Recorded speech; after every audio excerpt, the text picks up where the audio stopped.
Hello and welcome to BYJU'S Exam Prep. In today's big news, we shall talk about the flow of remittances into India as the World Bank has recently published its Migration and Development Brief, which provides the most accurate picture about migration, that is, the movement of migrant workers, especially from low and middle income countries, towards other developed and developing markets, along with accurate data on remittance flows in the world. The biggest finding in this year's report is that India again is all set to emerge at the top of the inward remittance list, as it is expected to receive a record $100 billion in remittances in 2022. This would make India the first country ever to cross the $100 billion mark with regard to flow of inward remittances, and helps India retain its top spot amongst the remittance receiving countries. So, from a prelims point of view, it would be important to note down the top remittance receiving countries in the world.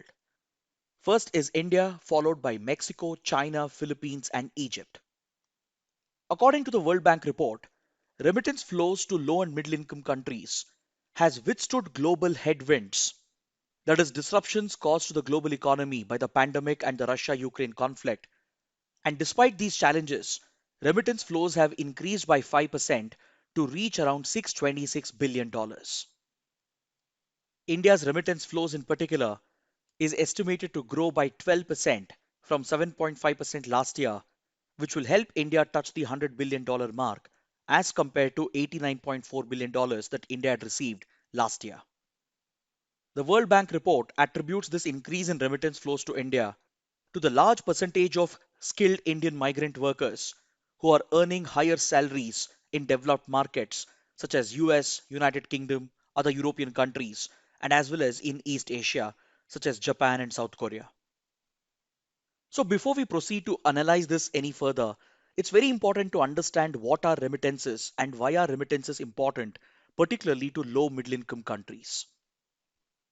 According to the IMF, remittances are nothing but the cash or goods which migrant workers send back to their families back in their home country to support their families out of their earnings. Essentially, it is a non-commercial transfer of money by a foreign migrant worker, that is, a member of the diaspora community for the host country, who is sending money back to his family in his home country by drawing upon his earnings in the foreign country. This flow of money is referred to as remittances, and it constitutes a major part of international financial flow. And in fact, it competes with international aid as the largest financial inflow, especially into developing countries, which fall under the category of low middle income countries. For these low middle income countries, remittance flow constitutes a significant part of capital inflow into their country, and the labor exporting nations stand to benefit as they contribute their skilled and semi skilled workforce to other countries. And such remittance flows not only helps their respective families to move out of poverty and access a better standard of living, but it also helps their respective nations to bridge their current account deficit and to balance the macroeconomic factors. These remittance flows around the world have grown rapidly over the years and has become one of the largest source of foreign income for many low middle income nations. These countries depend heavily on remittance flows because, according to several economists, remittances are more stable than capital flows into the financial market because remittance flows are counter-cyclical to the economic trend. That is, if the economy is in crisis or if there is a disaster which has happened, we quite often notice a drying up of private capital flows into that disaster hit country or a flight of capital from countries witnessing an economic crisis. But remittance flows share a counter-cyclical or inverse relationship with the economic trend in that country. When countries are facing a crisis or a disaster, remittance flows will increase to that country as migrant workers tend to send back more money in order to help out their families back home during times of crisis. So, this countercyclical nature of remittance flows makes it crucial for the respective families as well to meet the basic needs and improve their standard of living, and will also serve a key purpose for the respective home country in bridging the current account deficit of the country. The Migration and Development Brief of World Bank has stated that India which is the third largest economy of Asia, is set to become the first country to receive $100 billion in remittances, thus marking a significant jump from the amount that India had received last year.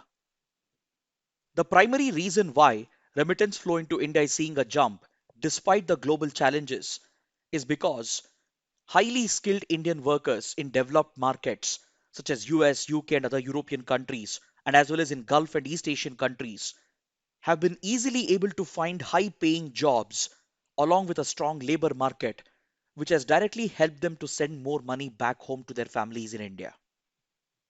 The World Bank attributes this shift to the structural shift in qualifications and skills of Indian migrant workers.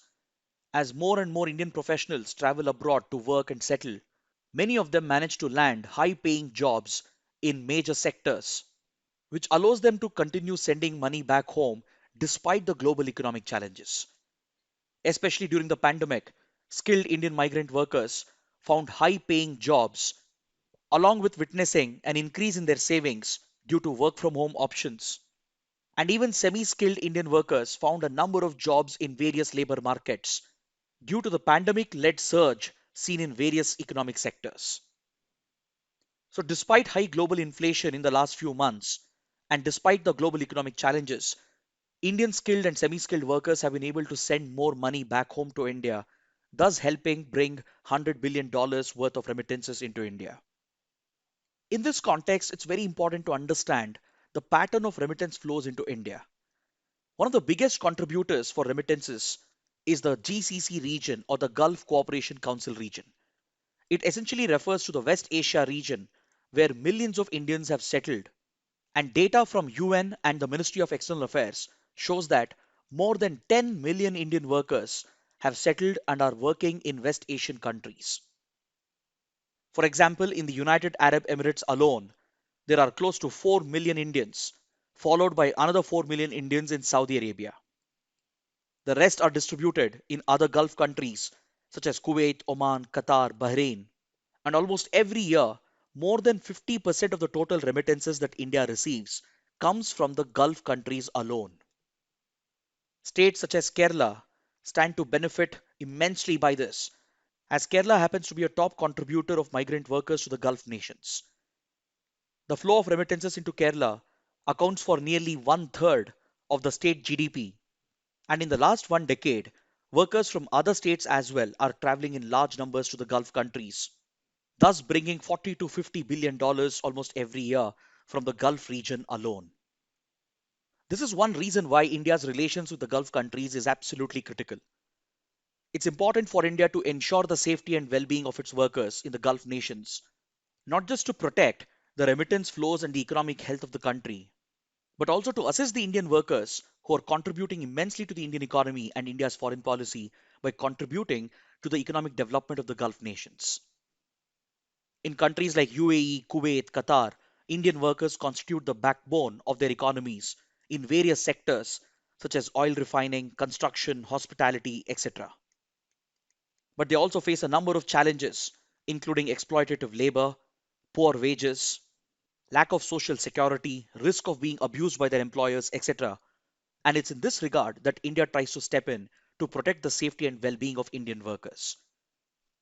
So, while the Gulf countries account for nearly 50% of remittance flows into India, the top contributor is usually the United States, as thousands of Indian workers who earn high packages send back precious remittances back home into India. The other key markets include UAE, United Kingdom, Singapore, Saudi Arabia, and the others. Here, there is an interesting correlation with the flow of remittances into India and the global oil prices. Now, this trend could be turned into a prelims question by UPSC, and that's the reason why you need to pay attention to this important point.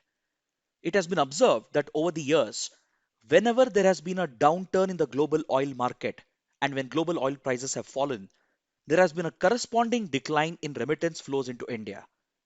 The contrary is also true.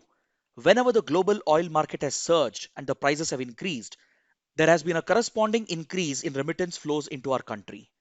This is primarily because surge in oil prices indicates a booming market, which helps Indian migrant workers to easily find jobs in various rich countries and developed markets.